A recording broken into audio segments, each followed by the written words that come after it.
नमस्कार, good morning मंडळी. Welcome back to my channel. आज कटऱ्यामध्ये दुसरा दिवस आहे, सकाळ झाली आहे आणि तुम्हाला मला एक मस्त व्ह्यू दाखवायचा आहे.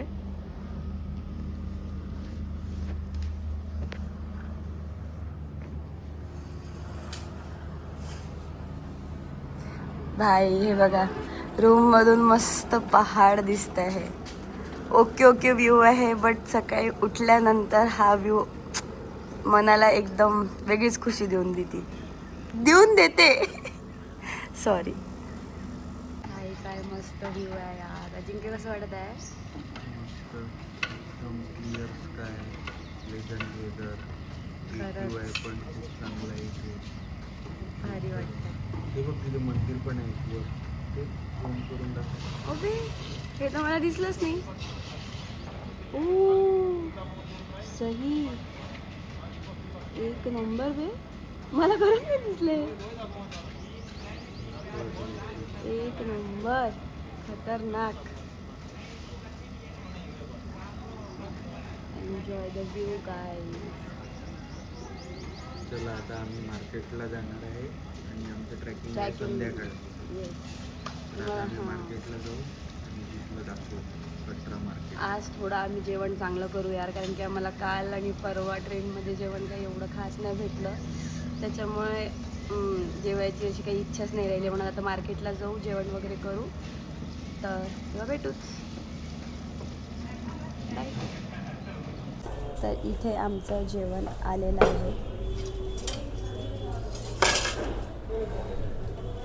चना मसाला, माझा गोबी पराठा विथ कर्ड आणि दाल मखनी विथ तंदुरी रोटी आणि आईंचा मिक्स पराठा. सो गाईज आम्ही होतो कटऱ्याला फाउंटेन चौक येथे आणि जस्ट आत्ता आम्ही इथे कृष्णा धाबाला जेवण केलं आणि दिस इज मेन बाजार कटरा. हे मार्केट आहे कटऱ्याचं. आम्ही इथे आता फिरायला चाललो आहे, असंच थोडं शॉपिंग वगैरे. आणि इकडेच आहे माता वैष्णोदेवीचं मंदिर मागे.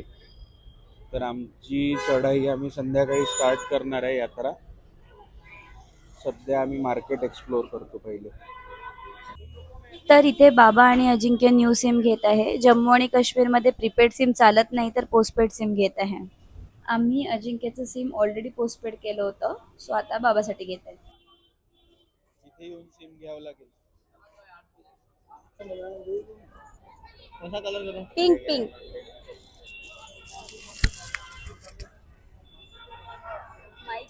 आवाज नाही येणार. पूजा बांगड्या घेते मार्केटमध्ये. तर आम्ही मार्केटमधून हॉटेलवर आलो, फ्रेश वगैरे झालो आणि आता आम्ही निघालो आहे माताच्या दर्शनासाठी. तर आम्ही फायनली दर्शन करायला आलो आहे. तर पहिले इथे RFID कार्ड काढावं लागते. सो आम्ही आता इथे आलो आहे, कार्ड काढणार आणि त्याच्यानंतर आपल्याला वैष्णोदेवीची चढाई चालू करायची आहे. तर मित्रांनो, आता आम्ही आमची यात्रा स्टार्ट करतो आहे. त्यासाठी आम्ही पहिलेच रजिस्ट्रेशन करून ठेवलं होतं. रजिस्ट्रेशनची लिंक तुम्हाला डिस्क्रिप्शन बॉक्समध्ये मिळेल. तर यात्रा पर्ची मिळते तुम्हाला, ती तिथे सबमिट करून तुम्हाला RFID कार्ड कलेक्ट करावं लागतं. ज्या दिवशी यात्रा करायची आहे त्याच दिवसासाठी. आणि RFID कार्डशिवाय यात्रा आपण करू शकत नाही. तर चला आता आपण RFID कार्ड घेऊ, सोबत आधार कार्ड पण कॅरी करा. तर मित्रांनो, आम्ही आता बाणगंगा येथे पोहोचलो आहे आणि इथूनच यात्रा सुरू होते. हा मेन पॉइंट आहे. इथून तुम्हाला 5 प्रकारे यात्रा करता येते: पायदळ, घोडा, पालखी, बॅटरी कार किंवा हेलिकॉप्टर. जर तुम्हाला पायदळ जायचं असेल तर बाणगंगेतूनच ट्रेक सुरू करू शकता. इथून तुम्हाला घोडे आणि पालखी देखील उपलब्ध होऊन जाईल. बॅटरी कार जी आहे ती फक्त अर्धकुवारीपासून उपलब्ध आहे, म्हणजे अर्धकुवारीपर्यंत तुम्ही एक तर पायदळ, घोडा किंवा पालखी या ऑप्शनने जाऊ शकता आणि तिथून पुढे बॅटरी कारने. बॅटरी कारसाठी ऑनलाईन बुकिंग करता येते किंवा स्पॉटवर ऑफलाईन तिकीट मिळू शकतात, स्लॉट्स अवेलेबल असेल तर. हेलिकॉप्टर जे आहे ते कटऱ्यापासून सांजी छतपर्यंत चालते आणि सांजी छतपासून वैष्णोदेवी भवनपर्यंत साधारण 1 ते 1.5 किलोमीटर तुम्हाला चालावं लागेल. आणि सगळ्या प्रकारचे जे रेट्स आहे ते मी स्क्रीनवर फोटोमध्ये टाकते, ते तुम्ही एकदा चेक करून घ्या. जयकारा मा शेरावाली दा बोल साचे दरबार की जय. सो फायनली आम्ही इथे पोहोचलो आहे. हा पहिला टप्पा आहे आमचा. इथून आम्ही आता एंटर करू. तर आम्ही आता चेकिंग करता चाललो आहे. लेडीज आणि जेंट्सची लाईन वेगवेगळी आहे. सो आता आम्ही इथे चेकिंग करून घेऊ.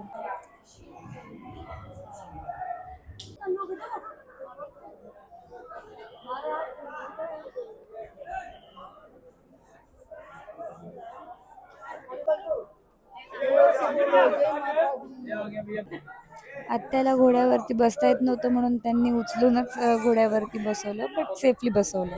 व्यवस्थित बसा, व्यवस्थित. तर आम्ही अर्धकुवारीपर्यंत घोडा केला आहे आणि घोड्यावर बसायसाठी सगळेच जण घाबरत आहे. अजिंक्य बसला आहे आता घोड्यावर. मी ऑलरेडी बसली आहे घोड्यावरती. बाबा किती मस्त आहेत, एकदम शाही गॉगल बिगल घालून. हो का? बाबाच्या घोड्याला पाणी पाजलं म्हणून बाबाला उशीर झाला यायला. आम्हाला अजून अर्धकुवारीला पोहोचायला थोडा 15-20 मिनिटं वेळ आहे. पण इथे त्याच्या आधी एक अजून चेक इन आहे. ती चेक इन झाल्यानंतर पुढे आम्ही परत घोड्याने अर्धकुवारीपर्यंत जाऊ. आम्ही अर्धकुवारीपर्यंत घोड्याने का चाललोय हे तुम्हाला आम्ही नंतर सांगतोच. तर आम्ही आता अर्धकुवारीला पोचलो आहे आणि मी आणि अजिंक्य आता अर्धकुवारीवरून ते माताच्या भवनपर्यंत दोघं जण पैदल जाणार आहे. आई, बाबा आणि आत्या या तिघांसाठी आम्ही अर्धकुवारीवरून बॅटरी कार केली होती. त्याची एक इन्फॉर्मेशन द्यायची होती, ती तुम्हाला अजिंक्य देईल. तर तुम्हाला जर बॅटरी कार बुक करायची असेल तर श्रीमाता वैष्णोदेवी श्राईन बोर्ड यांच्या ऑफिशियल वेबसाईटवरून तुम्ही करू शकता. जी वेबसाईट मी तुम्हाला मगाशी सांगितली होती यात्रा पर्चीसाठी, तीच सेम तुम्ही यूज करू शकता. तिथे मोबाईल नंबर आणि OTP टाकून लॉग इन करा आणि तुम्ही तिथून बॅटरी कार बुक करू शकता. फक्त 2 महिने आधी स्लॉट्स ओपन होतात, तर जनरल बुकिंग 2 महिने आधीच करून घ्या. आणि सिनियर सिटीजन पण मिळतील तिथे. सिनियर सिटीजन 15 दिवस आधीपर्यंत मिळून जातील, बट जनरल 2 महिने आधीपासून चालू होतं.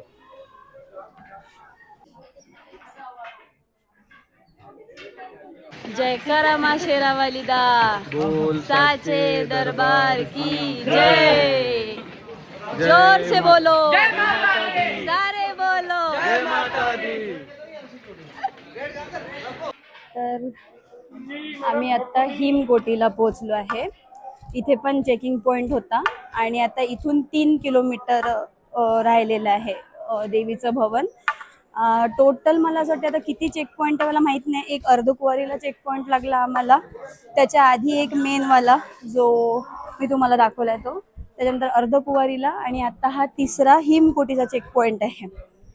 सो टोटल आतापर्यंत आम्हाला 3 चेक पॉईंट लागले.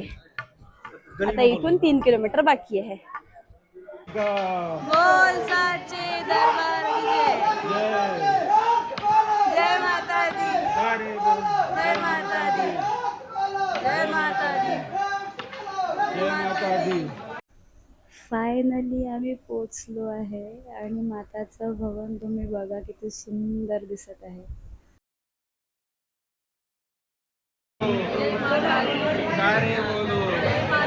जय करा मा शेरावाली दा बोल साचे दरबार की जय. मंदिरात आतमध्ये आपल्याला काहीच घेऊन जाता येत नाही म्हणून इथे डिजिटल लॉकर सेवा सुविधा आहे.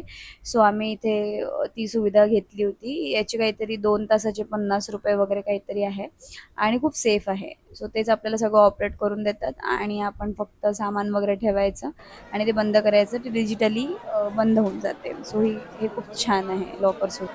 सो फायनली आमचं देवीचं दर्शन झालं. खूप मस्त वाटत आहे. आम्ही या लाईनमधून उभं राहिलो होतो. आतमध्ये तिथे कॅमेरा वगैरे काही अलाउड नसल्यामुळे काही दाखवू शकले नाही. इथून आम्ही लाईनीत लागलो होतो आणि तिकडे चेक इन पॉईंट आहे.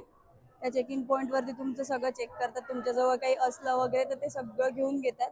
त्याच्यामुळे आम्ही लॉकरमध्ये ठेवलं होतं सगळं सामान. मग आमचं आता झालेलं आहे दर्शन. वैष्णो देवीचा. आता आम्ही भैरवनाथसाठी चढाई करणार आहे. सो हा आहे भैरवजीनाथ मंदिराकडे जाणारा रस्ता आणि आम्ही वैष्णो देवीसाठी इकडनं आलो होतो. इकडनं वरती भैरवनाथचं दर्शन होते आणि इकडे सरळ गेलं की वैष्णो देवीचं दर्शन होते. तर आम्हाला खूप भूक लागली होती म्हणून आम्ही इथे एक हॉटेल आहे तिथे जेवायला आलो आहे आणि इथे खूप स्वस्त आहे सगळं. आम्ही कढी चावल, राजमा चावल आणि 2 थाली घेतल्या. 40-70 रुपये प्लेट आहे आणि टेस्ट पण खूप छान आहे आणि क्वांटिटी पण खूप जास्त आहे. भैरव बाबाच्या दर्शनासाठी आम्ही सगळे पैदल चाललो आहे कारण 3च किलोमीटर असल्यामुळे. वैष्णोदेवी मंदिर ते भैरवबाबा मंदिर जाण्यासाठी केबल कार अवेलेबल आहे, पण ती फक्त संध्याकाळी 7 वाजेपर्यंत चालते. त्यामुळे ट्राय करा की तुमचं दर्शन 7च्या आधी कंप्लीट झालं पाहिजे. आणि जर पॅरेंट्स सोबत असतील तर भैरवबाबासाठी घोडा प्रिफर करा, कारण चढाई खूप जास्त स्टीप आहे आणि मध्ये घोडे सहज मिळत नाही, त्यामुळे वरूनच घोडा बुक करा. जय माता दी. तर फायनली गाईज आमचं दर्शन झालं, ते पण खूप छान झालं आणि आत्ता रात्रीचे 1 वाजत आहे आणि आमचं आत्ताच जस्ट 5 मिनिटं आधी भैरवनाथ बाबाचं दर्शन झालं. आम्हाला जवळपास खूप वेळ लागला आता कारण की आम्ही दुपारी 4 वाजता निघालो होतो आणि आत्ता 1 वाजत आहे आणि आता आमची यात्रा इथेच पूर्ण झाली आहे. आम्ही आता इथून खाली उतरू. जर तुम्हाला माझा ब्लॉग हा आवडला असेल तर प्लीज माझ्या व्हिडिओला लाईक, शेअर आणि सबस्क्राईब करा. ब्लॉगच्या एंडला मी तुम्हाला खूप चांगला व्ह्यू दाखवते. इकडे भैरवबाबाचं मंदिर आहे आणि इकडे खूप सुंदर व्ह्यू आहे.